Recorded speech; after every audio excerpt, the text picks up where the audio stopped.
অযত্নে অবহেলায় একটি দুর্দান্ত গাছ হলো পর্তুলিকা। এর ফুলগুলো দেখো পুরো গোলাপ ফুলের মতন দেখতে, অথচ কিন্তু গোলাপ নয়।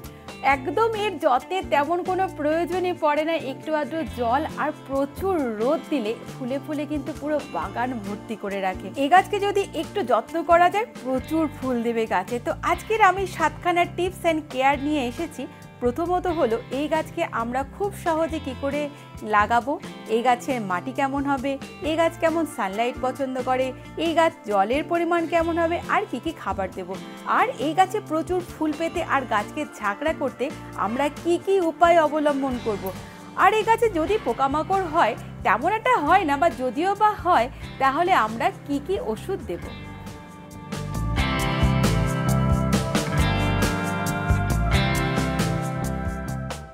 হাই, আমি শর্মিষ্ঠা। তো চলে এসেছি আমি আমার ছাদে, দেখতেই পাচ্ছ। আজকের টপিকই হলো পর্তুলিকা। তো প্রথমেই আমি তোমাদের বলবো এই পর্তুলিকাকে কিভাবে আমরা লাগাবো।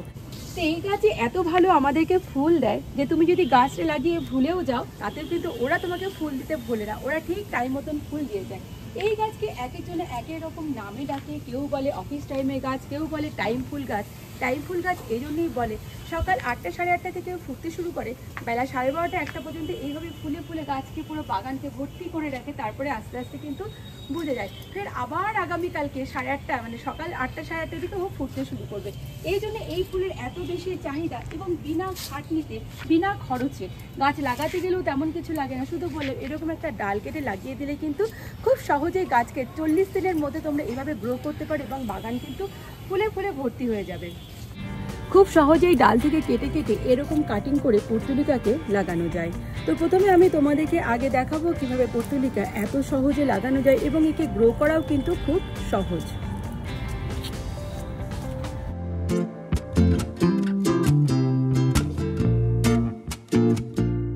প্রথমে নেব এরকম কিছু আমরা হেলদি ডাল নেব। এই জন্যই হেলদি ডাল নিলে তার ফুলের যে পরবর্তীকালে যে ফুলের গ্রোথ হবে সেটাও হবে খুব হেলদি, এবং সেটা বিভিন্ন রঙের তোমরা নিতে পারো। এগুলো হলুদ আছে, সাদা আছে, আজকে আমি নিয়েছি পিঙ্ক, এবং বিভিন্ন রঙের। তো এরকম তোমরা হেলদি ডাল নিয়ে এইগুলোকে প্রথমে ছাড়িয়ে দেবে, এবং খুব সহজেই মাটির মধ্যে আমরা লাগিয়ে দেবো। তো এরপরে আসবো আমরা কি করে এর মাটি আমরা তৈরি করব। এটা হলো এক ধরনের ক্যাকটাস জাতীয় গাছ। তো এর মাটিও কিন্তু হবে একটু ঝুরঝুরে। তো মাটিটা তোমাদেরকে প্রথমে আমি দেখাই। আর এর সবসময় জন্য হবে ওয়েল ড্রেন। কেন হবে?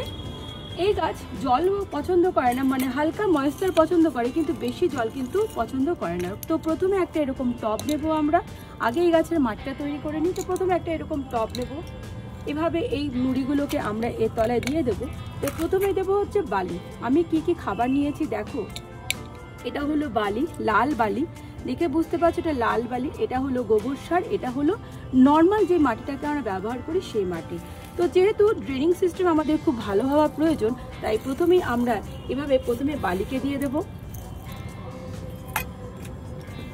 তারপরে গোবর সার আর মাটিকে এভাবে আমরা দিয়ে দেবো।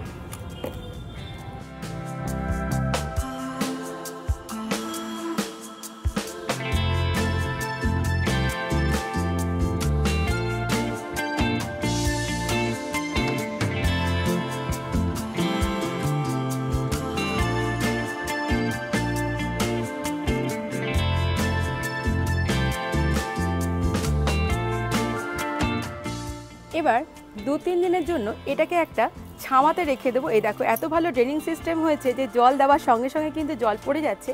এবার এটাকে আমরা কিছুদিনের জন্য এরকম ছাওয়াতে রেখে দেবো, তারপরে আস্তে আস্তে কিন্তু নিজে থেকে এরকম ফুলে ফুলে ভর্তি হয়ে উঠবে।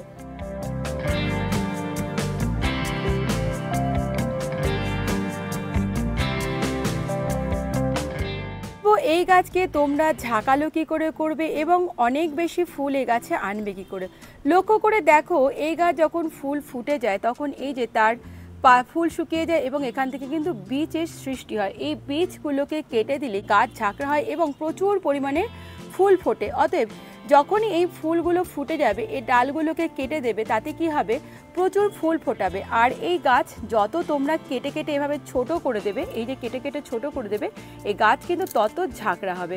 একটা জিনিস খেয়াল রাখবে, যখন তোমরা এই গাছকে কেটে ছোট করবে তখন এই মাটিতে অবশ্য করে একটু পারলে গোবর সার দিয়ে দেবে।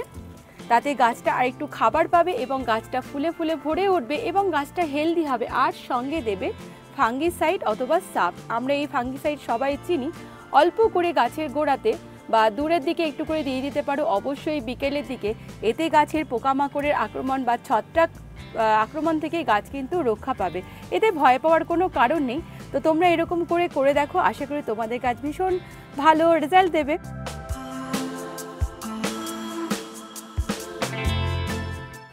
এবার বলবো এই গাছ কেমন খাবার পছন্দ করে। এই গাছে তেমন খাবারের প্রয়োজন হয় না, কারণ যখন আমরা গাছটা লাগিয়েছিলাম তখন শুকনো গোবর সার সঙ্গে কিছু জৈব সার মিশিয়েই আমরা লাগিয়েছিলাম। আর যদি কোনো রাসায়নিক সার দিতেই হয় সেক্ষেত্রে তোমরা NPK 19-19-19কে ব্যবহার করতে পারো, অথবা 20-20-20 মানে 20-20-20কে সেটাকেও ব্যবহার করতে পারো। আর যেটা করবে তোমরা লাল পটাশ অবশ্য করে বিকালের দিকে 1 চামচ নেবে 1 লিটার জলে, বিকেলের দিকে মাসে একবার করলেই যথেষ্ট। সবচেয়ে ভালো সার হচ্ছে কিচেন কম্পোস্ট অথবা আমরা যে সর্ষের খোলকে ভিজিয়ে দিই সেটা। তো জল দেবার পরে তোমরা এরকম একটা স্ট্যান্ডের ওপরে রেখে দেবে, তাতে কি হবে গাছে যে এক্সেস জলটা থাকে সেই জলটাকে কিন্তু ও বার করে দেবে। তো অবশ্য করে বিকালের দিকে এই সার তোমাদের প্রয়োগ করতে হবে।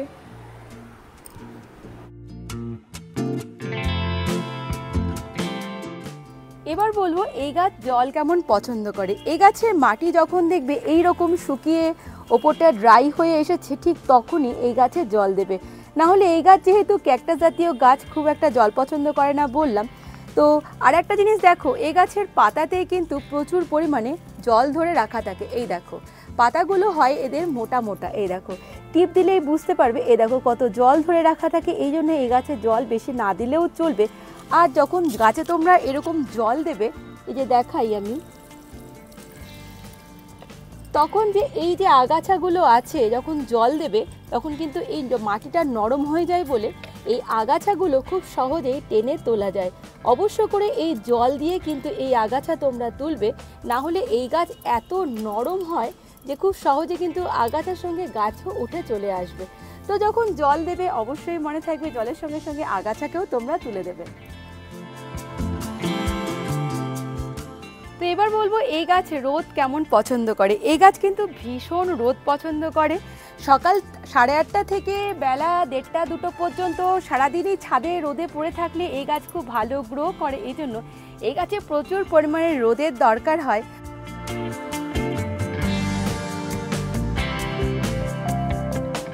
এবার আমি তোমাদেরকে বলবো এই গাছ যদি পোকামাকড়ের আক্রমণ হয় তাহলে তোমরা কি করবে। এই গাছে পোকামাকড়ের খুব একটা আক্রমণ হয় না, হলে খুব অল্প পরিমাণে মিলিবাগ হয়।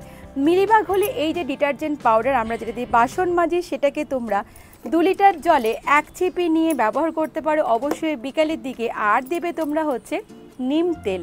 নিম তেল কিন্তু ভীষণ ভালো উপকার দেয় পোকামাকড়ের আক্রমণ হাত থেকে রক্ষা করবার জন্য।